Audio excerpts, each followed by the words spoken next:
Sebelum menonton, jangan lupa like, subscribe, dan tekan tombol lonceng. Selamat menyaksikan. Menteri Perhubungan Budi Karya Sumadi menyampaikan revisi Undang-Undang Nomor 17 Tahun 2008 tentang pelayaran, yang nantinya akan memperkuat pemberdayaan pelayaran rakyat dan penerapan asas kabotaj. Hal tersebut disampaikan Menhub pada rapat kerja bersama Komisi 5 DPR RI terkait pengambilan keputusan pada akhir pembicaraan tingkat 1 atas RUU Pelayaran di Gedung DPR RI Senayan, Jakarta.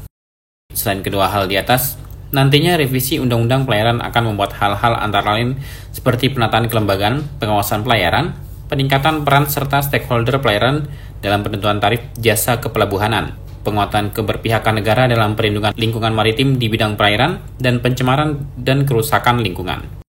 Menhub sendiri pada raker kali ini telah menyetujui hasil rapat Panitia Kerja DPR RI terkait usulan revisi Undang-Undang Nomor 17 Tahun 2008 tentang pelayaran. Menhub berharap rancangan undang-undang yang dihasilkan berdasarkan rapat Panitia Kerja ini dapat mewujudkan penyelenggaraan pelayaran yang berkeadilan, biaya logistik yang lebih efektif dan efisien, serta memantapkan ketahanan nasional sebagai bagian dari sistem transportasi nasional. Menhub menyampaikan terdapat 68 perubahan dengan total 66 pasal pada RUU Pelayaran yang memuat beberapa materi muatan baru yang telah disepakati oleh pemerintah maupun DPR RI. Berdasarkan hasil pembahasan kerja yang telah diselenggarakan sejak tanggal 23, 24, 2024, terdapat 68 perubahan undang-undang pelayaran dengan total 66 pasal yang memuat beberapa materi muatan baru maupun perubahan yang disepakati antara lain.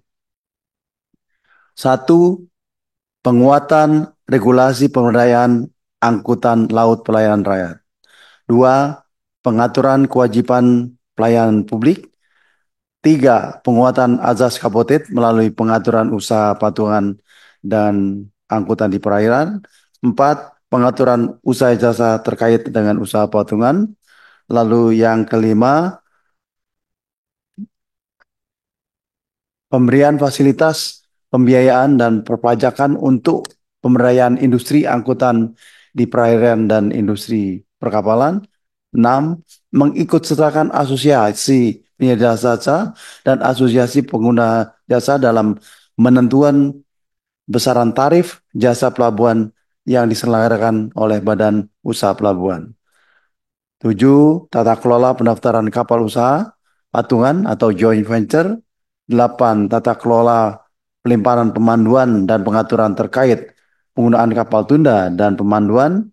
9. Penyederhanaan birokrasi di bidang kepelabuhan. Dan yang terakhir 10. Fungsi pengawasan pelayaran. RUU Pelayaran ini juga disetujui oleh seluruh fraksi pada Komisi 5 DPR RI. Selanjutnya, DPR RI akan melanjutkan naskah RUU Pelayaran pada pembicaraan tingkat 2, yakni pengambilan keputusan dalam rapat paripurna DPR RI yang akan datang. Turut hadir dalam rapat kerja ini, perwakilan dari Kementerian Pertahanan, Kementerian Keuangan, Kementerian Hukum dan Hak Asasi Manusia, Kementerian Pan-RB, Kementerian Kelautan dan Perikanan sebagai perwakilan dari pemerintah. Tim Eljon Media melaporkan.